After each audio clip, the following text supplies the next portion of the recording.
Hello అమ్మాయి గారు, అయ్యి ఏంటి అబ్బాయి?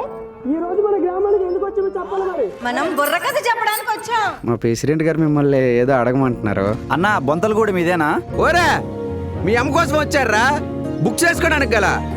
నాకు ముందే ఎందుకు చెప్పలేదు మీ అమ్మ ఇలా అని? ఆ ఇంటికి కాపురం చేయడానికి వెళ్తావా, వ్యభిచారం చేయడానికి వెళ్తావా అని అడుగుతున్నాడు మా నాన్న. మా అమ్మ మంచిదా చెడ్డదా మరి?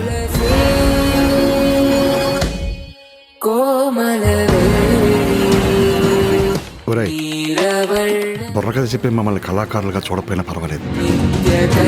ప్రేమించడానికి ఇంకెవరు దొరకలేదంటే ఆ దరిద్ర బుర్రకథలు దొరికారా? కానీ వ్యభిచారులుగా మాత్రం చూడకండి రా. నీ కూతుర్ని నా కొడుక్కిచ్చి పెళ్లి చేయడానికి నేనే సమస్య అయితే ఇంక నేను ఆడికి తల్లి కొండనా అండి? 28 సంవత్సరాల నుండి అమ్మాని పిలిపించుకుంటున్నా. ఏం జరిగింది? లంజా కూడా కానీ పేరు తప్ప.